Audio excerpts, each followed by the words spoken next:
Matthew 5, again, Sermon on the Mount. I think, what is this, our fourth week? We're going to be in verses 21 down to 26 today. So if you have a Bible, you can look and read along there. And if not, we'll have the words from this text up on the screen for you to follow along. Let's read it. Jesus speaking again. You have heard that it was said to the people long ago, you shall not murder, and anyone who murders will be subject to judgment. But I tell you that anyone who is angry with a brother or sister will be subject to judgment. Again, anyone who says to a brother or sister, Raka, is answerable to the court, and anyone who says, you fool, will be in danger of the fire of hell. Therefore, if you are offering your gift at the altar and there remember that your brother or sister has something against you, leave your gift there in front of the altar. First, go and be reconciled to them, then come and offer your gift. Settle matters quickly with your adversary who is taking you to court. Do it while you are still together on the way, or your adversary may hand you over to the judge, and the judge may hand you over to the officer, and you may be thrown into prison. Truly, I tell you, you will not get out until you have paid the last penny. This is the word of the Lord. In this sermon, Jesus goes on a stretch here of 6 different mini sections where he begins those sections with some variation on it has been said, or you have heard that it has been said. And he's often referring back to the Old Testament, but he's often referring back to the Old Testament law, and in conjunction with that, the common Jewish interpretation of that Old Testament law. And so that's why, and those of you who were here this past summer, we went through a sermon series on the 10 Commandments. And even if you weren't a part of that, you hear, you shall not murder, and that's very familiar. We know that. Well, Jesus begins there, and what he does often in these next 6 sections is correct what was a common interpretation or was a common take on these commands. You can see that here. It has been said, you shall not murder, and anyone who murders will be subject to judgment. What Jesus then goes and does is he doesn't correct the law, because there's nothing to correct. He doesn't say, the law was wrong, and here's what I have to say instead. He says, what you've been interpreting all along, especially in this relative to you shall not murder, what you have been thinking all along in terms of just outward conformity, not unlawfully shedding somebody else's blood, not killing somebody, and that left you feeling like, I got this one down, I'm good. He said, you haven't been thinking of it broadly enough. You haven't gone deep enough in understanding what that command really is all about. And so that's why he digs further in today, and we'll develop this as we go along. He digs in and he talks about anger. But he does this often over these next sections because what he's dealing with is often a people who have said, I've got that box checked and I'm good. And Jesus says, not so fast. If you were a Jewish listener sitting on that mountainside in Galilee that day, you may have heard Jesus start with, you've heard that it was said, don't murder. And you go, okay, I can tune out for a little bit. I'm finally good, because he's been really uncomfortable up to this point in his sermon, and now you're like, okay, I get a little break. And then Jesus goes, no, not even close. And he does the same thing to us. What Jesus is doing, again, and it's the title of our sermon series, is he's showing the way of the king. He's showing what it is to live with kingdom virtues. And that doesn't just boil down to outward conformity. It has everything to do with our hearts. And that's what Jesus exposes today. And what Jesus exposes is the anger that eventually can lead to murder, but is on par with actual murder. Jesus says, your murderous anger in your heart leaves you culpable and leaves you liable to judgment. And before we point our fingers at our first century Jewish counterparts, Jesus is putting us under that same heading too. And we'll see that as we go along.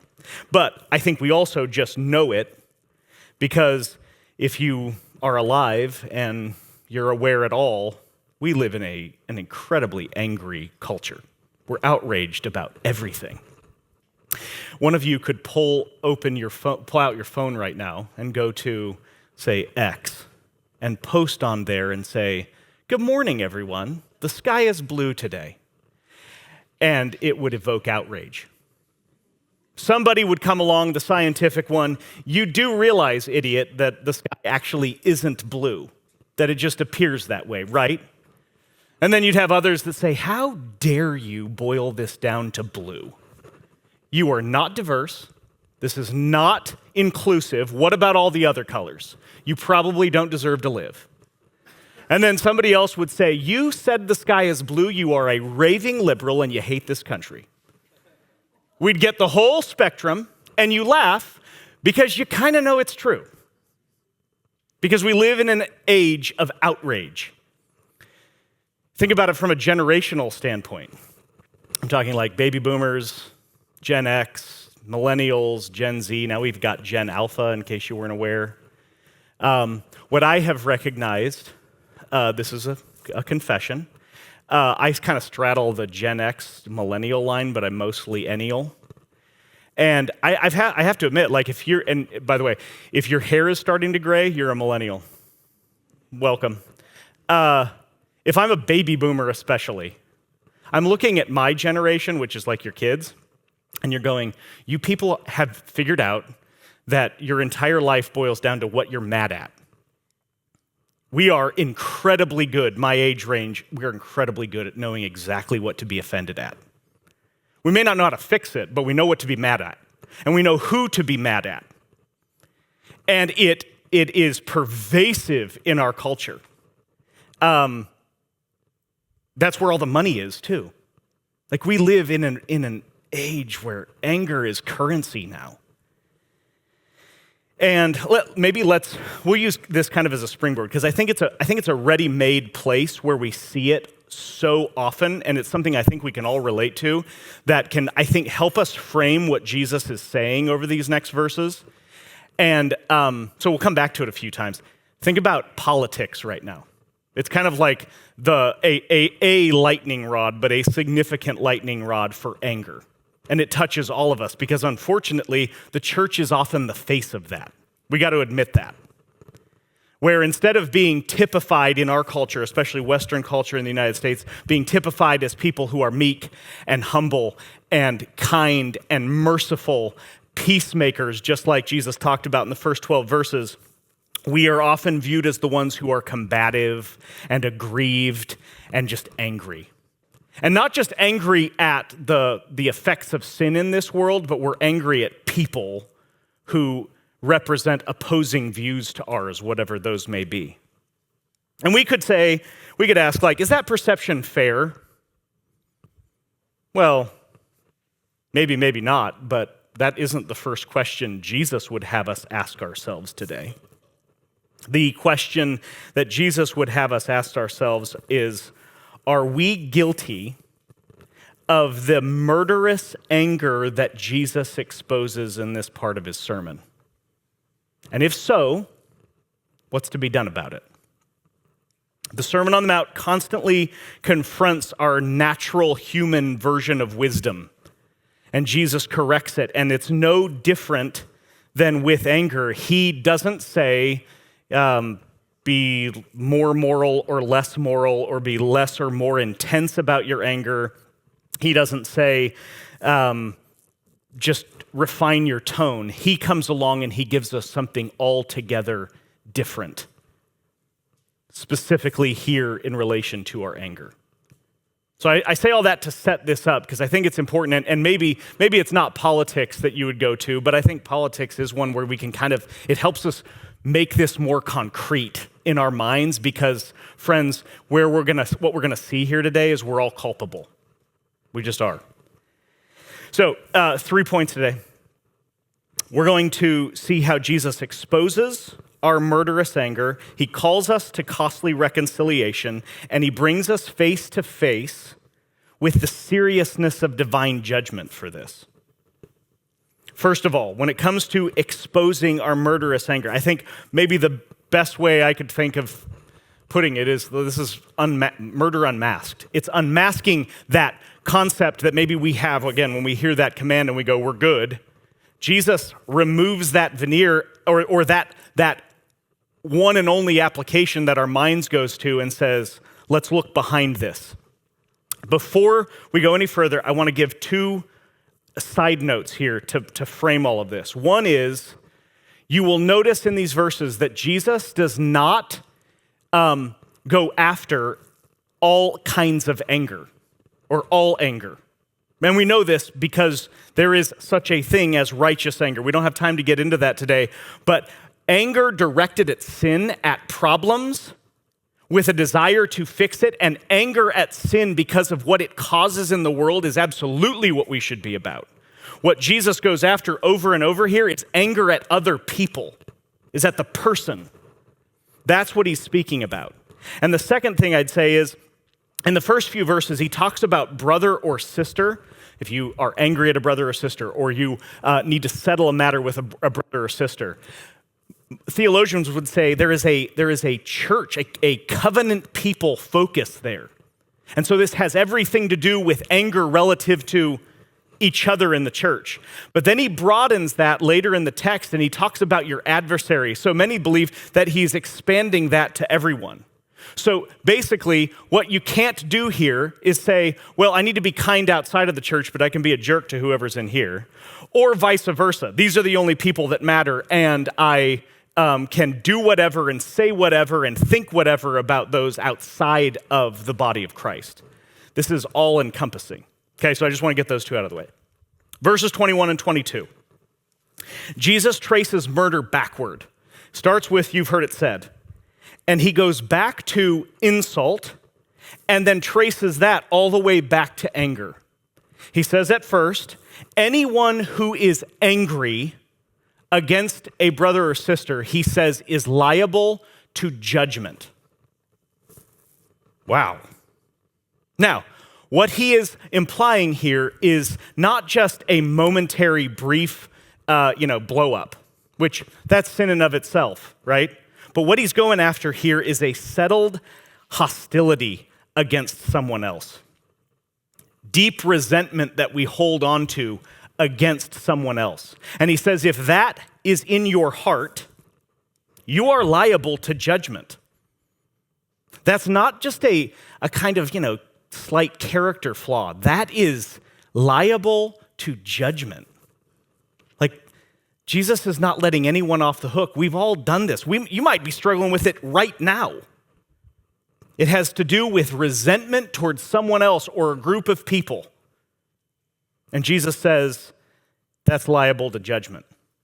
But then he escalates it, and he does this often throughout the sermon. He escalates it and he goes, anyone who says raka. Now, I don't think anybody in here has used raka in your vocabulary in the last week. What Jesus is saying that word would have meant something like empty-headed person. And the point of it is not just as a slight against somebody or, again, a momentary unkind comment. That is taking what's in your heart, verbalizing it, and in the process, dehumanizing somebody. Treating them completely dismissively.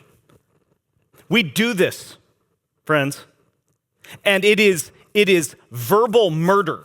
And if you think that's, whoa, Nick, come on. Don't go overboard here. That's what Jesus says. He says you are liable to judgment when you speak about somebody as though they don't matter. And it's been said, I heard another pastor who was preaching on this one time frame it this way. You refer to somebody in dehumanizing terms, they're an idiot, we've got a bunch of different vocab for that, right? And he said, you hope they believe it. That's what Jesus is going at here. Are comments made to other people that are rooted in hostility in our hearts and resentment in our hearts that dehumanizes them and dismisses them as people. But then he goes another step further. This is, again, anger in the heart that results in speech. And he says, anyone who says, you fool. Now, if you've never taken Greek, no big deal. You know this word already. This is where we get moron. You moron. Now, some of you are going, oh, shoot, I just said that to my kid today. Or you've said that to somebody and maybe jokingly. Maybe it wasn't the kindest thing to say, right? But you said it jokingly. What Jesus is getting at here is, for his readers, is commenting on someone and condemning them in the process. In other words, trying to stand in the place of God, condemning them as corrupt themselves. Basically taking God's job and pronouncing judgment on that person because of who they are, what they represent, who they are to you, maybe what they've done to you. But do you see this escalation? It starts in the heart and it moves outward to the words that we use for other people. And before you and I just step back and go, well, come on, Jesus, you're going a little hard here. This is a little harsh. Think about what he's comparing this to. He started with murder. Something we'd all go, no, I'm not killing somebody. And Jesus says, you're going after them with your words that has the same anger behind it as what you would have if you pulled a trigger. That is where Jesus leaves us. And all of them leave us liable to judgment. And he escalates that too. He starts with what quite possibly a Jewish listener would have said, that's kind of like a local body for adjudication. When he says you're angry in your heart towards someone else. Then he levels that up to what maybe for them would have evoked having to go before the Sanhedrin, a higher legal body, like what Jesus went before they crucified him. But then he goes another step further and he moves beyond local court, higher court, human courts, and he goes, you are liable to divine judgment. You are in danger of the fire of hell.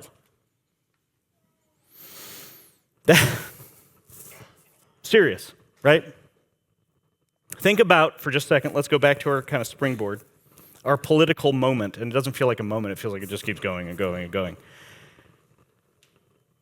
We do this a lot.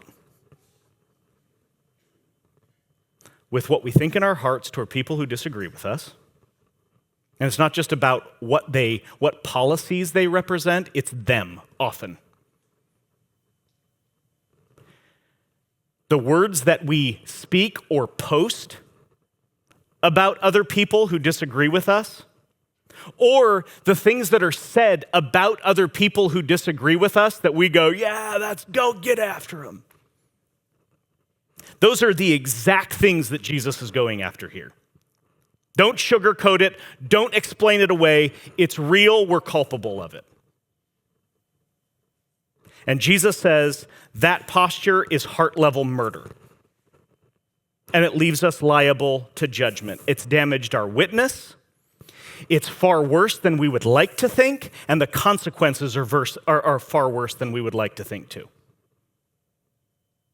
So, we see that anger leaves us guilty, but we know that conflict exists in this world. We live in a sinful, broken world, let's face it. So how do kingdom people respond to that?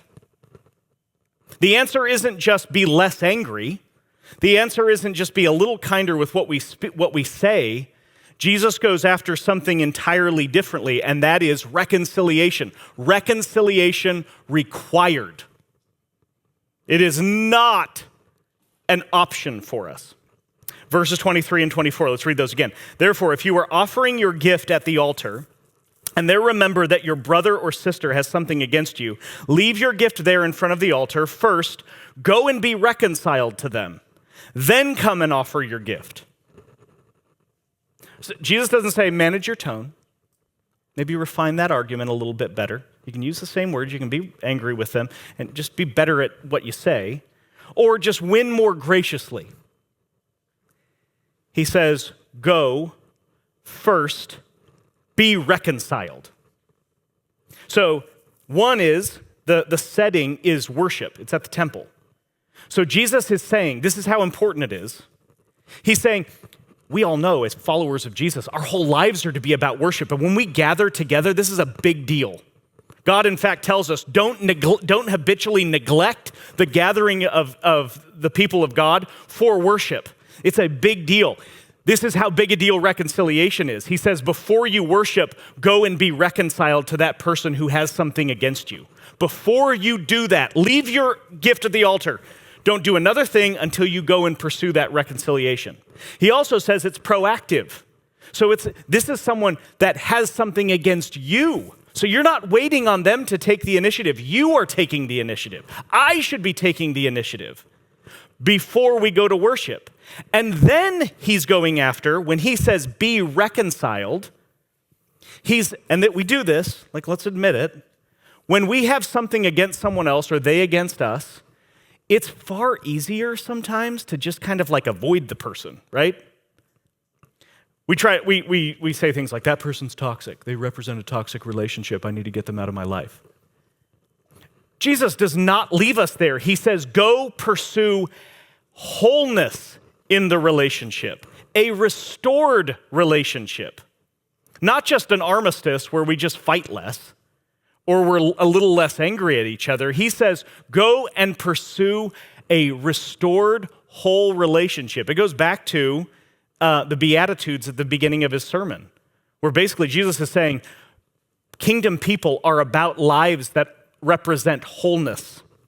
And that's the same in our relationships with other people, and that's what we need to be pursuing.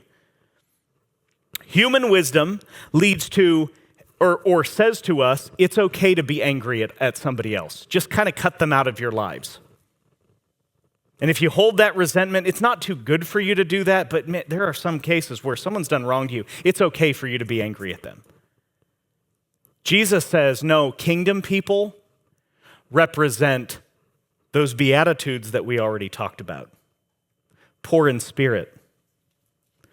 We recognize that we are in desperate need of grace. Meekness. We refuse to seize judgment on somebody else. Mercy. Blessed are the merciful. We give what we have received. Blessed are the peacemakers. We pursue reconciliation. That's Jesus' wisdom for his people. And in, again, our climate, we prefer to just hold on to that outrage. Disagree with me? Man, God have mercy on your soul, but I don't really want him to. We choose our tribe over our testimony as kingdom people, right? And we like to be politically correct. I shouldn't say correct, because that carries with it a totally different tone. We like to be politically right over being Christ-like and showing Christ-like love that leads to reconciliation. This isn't the most fun text to read, right? Because it's hard. We were having our discipleship group this morning, and I was just talking. I was like, man, you read through this, and you're like, shoot, as soon as he's done talking about like, don't commit murder, and I'm feeling pretty good, the rest of it, I am toast. What then comes, what happens if we don't pursue the reconciliation that the King has called us to pursue? Those are the last two verses. It's inevitable reckoning.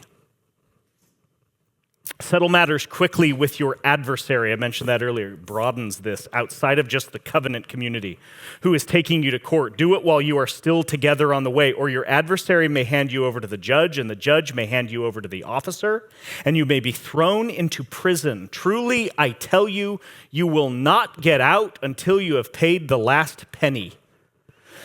Jesus warns here that unresolved conflict picks up momentum and leads to judgment. It's inevitable. It's something where if we do not pursue that reconciliation that he talked about in 23 and 24, this gets out of hand really fast. He says reconciliation is urgent and it's not optional. He says while you're on the way, it's almost like picturing two people on their way to court. And he said settle matters, then. There's an immediacy there then. Don't wait, don't delay. The kingdom people don't procrastinate on reconciliation. He says it has momentum. Notice there in those verses, there's a sequence here. It's adversary, then judge, then officer, then prison. Anger that is nurtured and left unresolved or unreconciled, it hands you over to something that's bigger than you, and it's out, you weren't in control in the first place, and now you just recognize I'm totally out of control. And that judgment that is coming is inevitable. And then he says that judgment is real and it's costly. You will not get out until you have paid the last penny. That communicates total liability. There's no partial payment. There's no easy escape.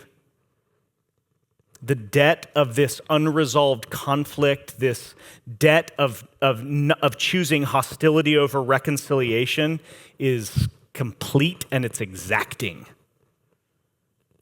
Again, this is serious language. He's saying courtroom and judge and officer and prison and last penny. There's no softening of this. It's not like we can go, well, there's a commentators have different thoughts on this where maybe it's not as bad as we think. No, it's bad. The liability's real, the debt's real, the consequences are real, and that's where Jesus ends. Verse 26. All right, it's time to go. We're going to pray real quick and we'll head out. No, we won't. But we have to sit with that. There's this interplay that Jesus has throughout this text between human interaction and hostility and conflict leading to human liability and human courts.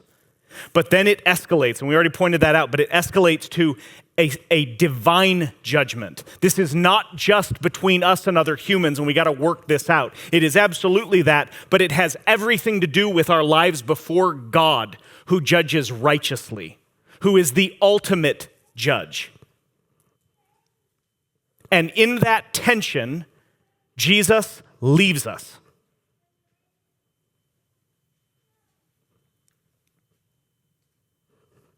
You won't get out until you've paid the last penny. It's been said that that last part of verse 26 whispers a question about who can pay that last penny. And that's when you go, oh, there's someone giving this sermon who is calling disciples to himself and saying, come, learn from me. Come, carry your cross and follow me. Come, learn from me. I'm meek and lowly in heart. I'm the way, the truth, and the life. Into that tension, Jesus steps. No. Thank you, Jesus, for being the one to step in there. He walks the road of judgment. He takes the judgment meant for us. He stands in the courtroom for us, and he pays the last penny.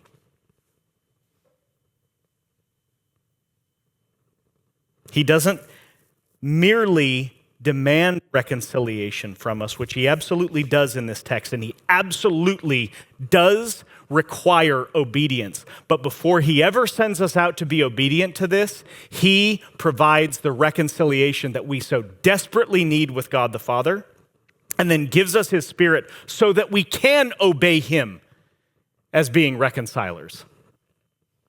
The King comes down to sinful people who, hearing these words and just trying to go out and live them, would fail miserably. We're crushed by these words if we try to do this ourselves. He goes and he takes that judgment for us. He pays the debt for us.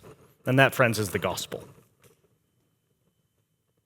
But with that reality, with the reality that he has paid this for us, he sends us out and says, go be reconcilers. So as we finish this morning, 3 points of application. Your brains have probably already been going here, but 3 points. First of all, audit your anger. Who do you feel contempt toward? Who do you speak dismissively about? Where has politics, maybe a specific example, shaped your tone more than Jesus has? So audit your anger. We're in tax season, so the words there help. Practice costly reconciliation. Number 2. Maybe that's one conversation you absolutely know you need to have. Somebody you need to go ask for forgiveness for, and maybe you need to do it before we come to this table. One relationship you move toward instead of avoiding. Go first, be reconciled. And then finally, let the Beatitudes govern your engagement. Again, all of this flows from verses 1 through 12. The whole sermon does. It's bookended by that and the story Jesus gives of the two men, one who builds his house on the sand, the other one who builds it on a rock. Jesus bookends this whole thing with those two things. He's saying this is what kingdom people look like. So before you speak, before you argue, before you respond, before you post or repost, as the case may be, is this poor in spirit? Is this meek? Is this merciful?